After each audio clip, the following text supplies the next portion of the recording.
Ignore the background noise. My opinion is far more important. I recently watched the live action version of Mulan, and you know what? It is nothing like the animated movie, and that made it very enjoyable for me. While the animated movie is, hilarious and poignant and very special and, has great songs, this movie is not like that at all. No, it's more of just a very well choreographed like action war movie, okay? It is not the same movie at all. Same plot, basically, but a lot of differences. Now, the dialogue, it's not so good, especially in the beginning. The dialogue in live action Mulan is pretty damn terrible. But it is a different movie. It has different actions and different results. I mean, not totally different results, but the payoff is a different feeling, and that part is cool. Now, because they are two separate, completely different movies, I can watch both and have my own feels for them and, love them both. I don't feel like my childhood classic is tarnished or touched at all. And I can still watch this movie and hope that other movies, take these kind of leaps and credits and all that. It's a fun movie. It looked cool. And again, the talking is awful, whereas the Mulan movie is spectacular with its dialogue.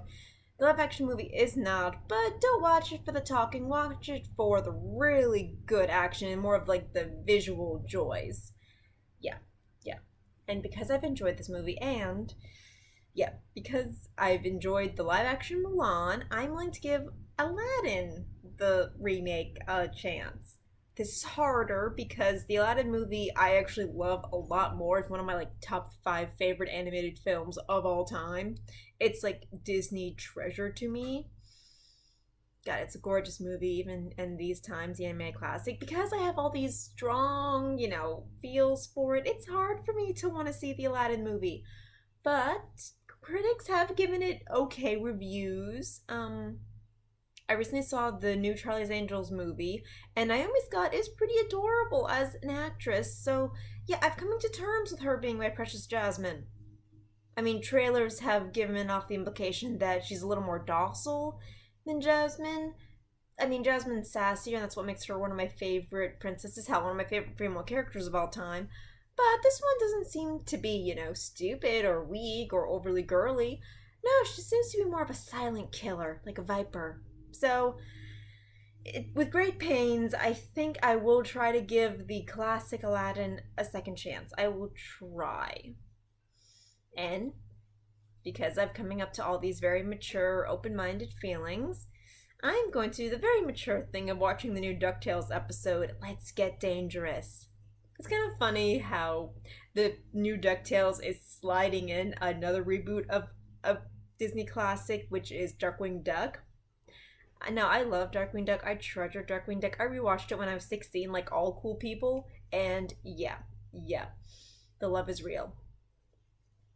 So I have yet to see the one, where this new, actor takes on the Darkwing Duck, though I did think it was very clever and funny that Jim Cummings plays, the Darkwing Duck, actor that kind of goes mad and crazy and becomes Negaduck. That's hilarious. That is a very good thing. So yeah, DuckTales does a lot of good, a lot of great actually, so I should give this a chance. And this episode is special because it introduces Goslin. Now, I don't really care for Goslin as a character. Oh, sure, she's got the face of a cute little duck baby angel. But yeah, she is Twubble. She is horribly bratty. Kind of like Jasmine in the 90s.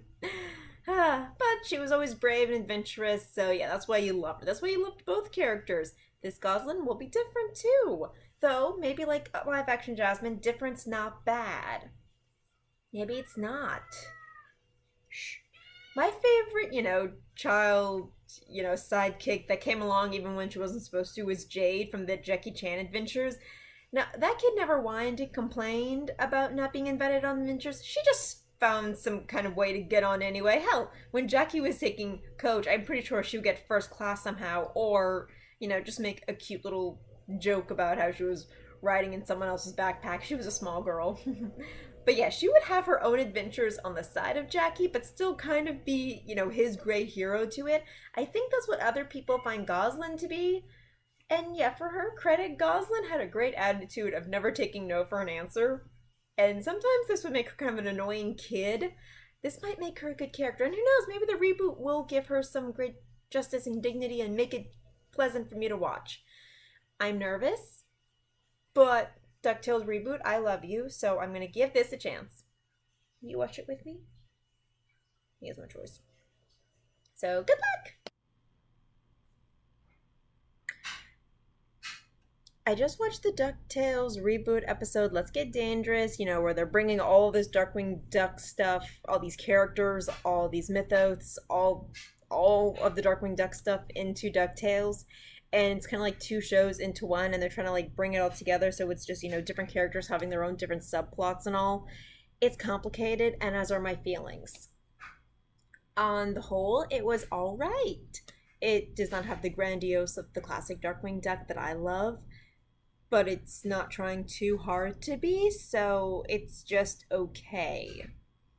As, someone who's trying to approach it for watching, these characters interact for the first time, aka Darkwing Launchpad and Goslin, it's okay. Yeah, it's fine. Goslin has a better voice than she did when she was a younger kid in the classic show, so it's just fine. All the big complicated issues with, Scrooge investing in all these dangerous scientists and his, foul related, board members not liking all of his dangerous experimentations. Yeah, that's understandable. That is the most interesting part of this episode to me, where how is Scrooge going to, handle it from here on? I mean, his first argument was always, look, we gotta be nice to these guys or else we'll turn them into villains. And it's like, you kind of turn your board members into villains. Yeah. God, it seems almost inevitable.